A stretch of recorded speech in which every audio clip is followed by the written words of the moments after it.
The flyer was stapled to a telephone pole 3 blocks from my apartment. Standard missing persons format. Black and white. Blurry photo. I almost walked right past it. Then I stopped. Because the face on that flyer was mine. I stood on that sidewalk for a long time, rain soaking straight through my jacket, staring at my own face staring back at me from a telephone pole. And then I looked at the date. The date I went missing. Tomorrow. I need to tell you everything that happened in the 24 hours after that moment, because I made it out, but I didn't make it out clean. And what I found at the end of those 24 hours is something I am still not okay about, not even a little. Alright, so this was a Tuesday, just a regular Tuesday. My name is Marcus Webb, I'm 31, and I work as a courier in Chicago. The kind of job where you spend all day driving routes you've got so memorized you could do them in your sleep. 2 years on the same run, Logan Square down through Pilsen, ending in Bridgeport just before lunch. I know every pothole, every light cycle, every diner where they start making my order when they see my van pull up. The point is, I know this city the way you know your own apartment. Nothing about that Tuesday felt different when I woke up. Nothing felt off when I got in the van. First 4 hours, completely normal. It wasn't until I was walking back to the van after a drop-off in Pilsen, around 11:15 a.m., that I saw the telephone pole. I was already past it when something pulled me back. That instinct, you know, the one that tells you something is wrong before your brain catches up. I turned around, my face on a missing persons flyer. I walked back like I was approaching something that might disappear if I moved too fast. The photo was clearly me. Same short beard, same scar through my left eyebrow I've had since I was 14. Same jacket, the one I'd put on that morning 2 hours ago. Name at the bottom, Marcus Webb. Date of birth, mine. Home address, mine. Date last seen tomorrow, Wednesday, 7:14 a.m., 18 hours from now. I pulled it off the pole. My hands were shaking so bad I tore the corner. I stood there in the rain reading it over and over, waiting for it to make sense. It didn't. I got back in the van and sat with the engine off, telling myself it was a prank, some cruel joke, Photoshop and a printer and someone with way too much time. I almost convinced myself. Then I drove 2 blocks and hit a red light. Different telephone pole on the corner. Same flyer. I got out of the van in the middle of traffic and pulled that one down too. Next block, another pole, another flyer. I started driving faster, scanning every pole, every bulletin board, every surface you could staple something to. By the time I reached my next stop on West 18th, I had 11 flyers on the passenger seat. All identical, all with my face, all with tomorrow's date. I called Renata from the parking lot, my girlfriend, told her what I was seeing. She went quiet for a second. Then, come home right now. I told her I had 6 more deliveries. Marcus. Her voice dropped. Come home. There was something in how she said that, something I'd never heard from her before. I left 6 deliveries sitting in the back of the van and drove home. When I walked in, Renata was at the kitchen table with her coat still on, phone in both hands, staring at the screen, like she'd just got back, or like she was about to run. I dropped the flyers on the table. She barely glanced at them. You've seen these before, I said, not a question. She looked up. Sit down. Renata. Sit down, Marcus. I sat. She turned her phone around. A photograph, blurry, taken from a distance, long lens, maybe. A man in a dark jacket walking along a sidewalk. Me. And about 30 feet behind me, someone following, partially hidden by a parked truck.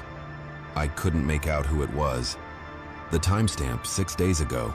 Someone slid this under our door 4 days ago, she said, while you were on your route. 4 days. I stopped. Why didn't you tell me? Because of the note.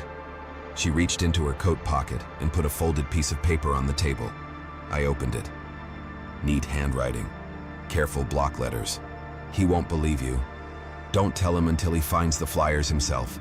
He has to find them, on his own, or it won't work. I read it 3 times. It won't work. What won't work? I've been trying to figure that out for 4 days, Renata said quietly. I laid it all out in my head. Someone had photographed me being followed 6 days ago. They'd printed flyers showing me missing, dated for tomorrow. They'd warned Renata not to tell me, and they'd known, specifically known, that I would find the flyers today. How did they know what day I'd find them? I asked. Renata didn't answer, because there was no good answer to that. I needed to do something with my hands, so I went up to the 3rd floor to see Dale, our neighbor, retired, slightly paranoid, and the owner of 4 security cameras covering every angle of our building and the street out front. I used to think he was excessive. That night I could have hugged him. I told him I thought someone had been watching our building. He just nodded like this was exactly the call he'd been expecting and pulled up 6 days of recordings on his laptop. We found it on day 6, 2:47 a.m. A figure standing directly under the streetlight across from our building, looking straight up at our window. We watched 41 minutes of footage and fast forward. The figure did not move once, didn't shift their weight, didn't check their phone, didn't look away, just stood there, face tilted up at our window, for 41 minutes. At 3:28 a.m. they turned and walked out of frame. "Recognize them?" Dale asked. I leaned closer to the screen. Dark jacket, medium height, the way they stood, slight forward lean, weight on the left foot. I know that posture, because it's mine. Back in the apartment, I searched my own name in every missing persons database I could find. Nothing, because I hadn't gone missing yet. So I searched the photo itself, ran a reverse image search on the scan I'd taken with my phone. One result: a Chicago Tribune archive, 8 years ago. Logan Square man vanishes during morning route. Family pleads for information. Courier. Disappeared on a Tuesday morning. Last seen in Pilsen at 11:15 a.m. Same route, same neighborhood, same time, same day of the week. Different man. Derek Sousa. Missing 8 years. Never found. I read the whole article looking for a connection. Almost missed it. 5th paragraph, barely a dot sentence. Witnesses reported seeing several missing persons flyers bearing Sousa's image in the Pilsen area in the days before his disappearance, which investigators noted were unusual given that Sousa had not yet gone missing at the time the flyers appeared. I read that sentence 4 times. Pre-printed flyers. 8 years ago. Same thing. Different person. Whatever this was, it had done this before. We didn't sleep. Renata and I laid everything on the kitchen table. Flyers, the note, Dale's footage, the article, pieces of a puzzle with no picture on the box. Around midnight, Renata said what we were both thinking. "Don't do your route tomorrow." "I'm not." "Don't leave the apartment." "I won't." "Promise me, Marcus." "I promise." I meant every word. I was going to be inside that apartment at 7:14 a.m. tomorrow, and whatever had taken Derek Sousa was not going to take me. At 3:04 a.m. my phone buzzed. Unknown number. I let it go to voicemail, waited, played it. Static.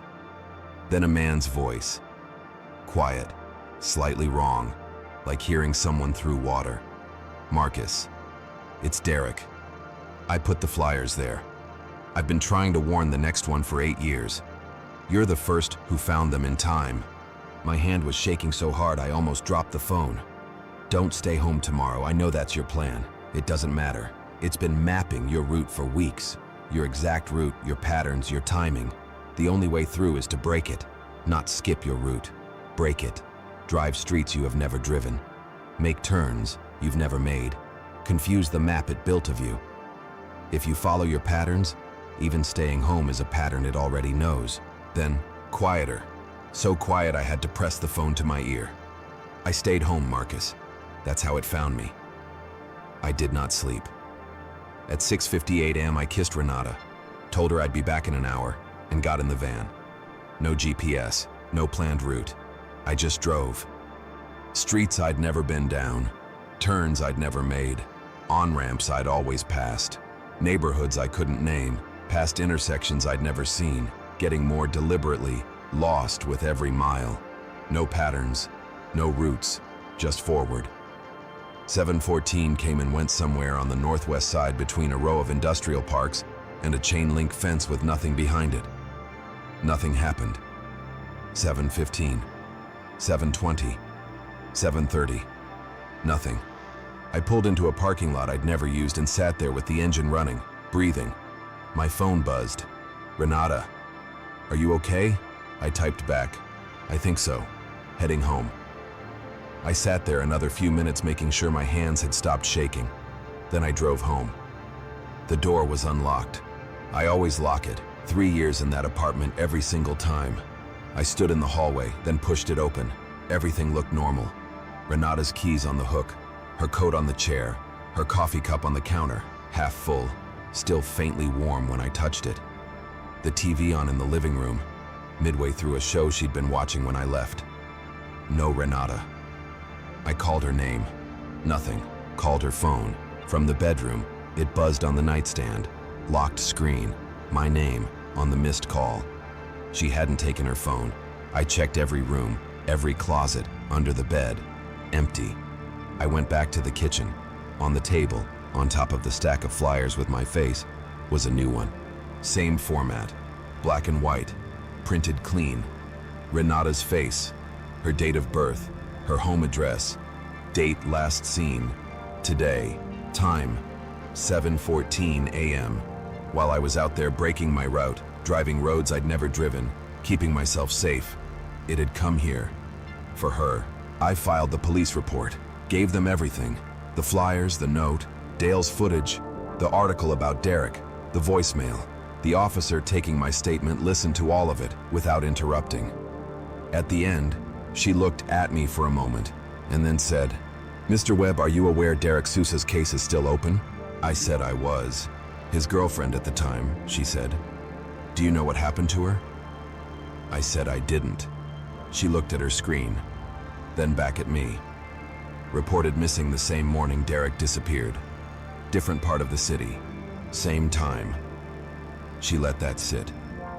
They were never found together. They were never found at all. I drove home in silence. That night I found something in the jacket pocket I'd been wearing all day. A folded piece of paper, not there that morning. I'd checked the pocket specifically. I opened it. Same neat block letters, same handwriting as the note Renata had received. It learned your detour. Make a new one. Don't use the same parking lot twice. I almost put it down. Then I noticed the handwriting more carefully. I had seen Renata's handwriting every day for 3 years. Notes on the fridge, grocery lists, birthday cards. I knew her handwriting. These were her letters. These were Renata's block letters. She had written this note, which meant that at some point between the moment she watched me leave and the moment it came through that unlocked door, Renata had written me a warning. The same way Derek had spent 8 years trying to warn the next person. She was already doing what Derek did. She was already somewhere she couldn't come back from, trying to help the next one. Trying to help me. My phone rang. Unknown number. I stared at it for a long time. Then I answered. Static. And then, her voice. Slightly wrong. Like hearing someone from very far away. Marcus. Just my name. Just that. I pressed the phone so hard against my ear it hurt. Renata, I said. Where are you? A long pause. The kind of pause that feels like distance measured in something other than miles. Then she said, you need to warn the next one. There's a courier on the south side. Starts his route at 6 a.m. His name is on the flyers. I already printed them. The line went dead. I sat there in the dark of our apartment for a very long time. Then I looked at my laptop, opened a new browser tab, and started searching for a courier on the south side of Chicago who matched a route running through Pilsen at 11:15 on a Tuesday morning. Because the only thing left I could do, the only thing Renata was asking me to do, was find him before he found the flyer himself, and pray that this time, knowing in advance was actually enough.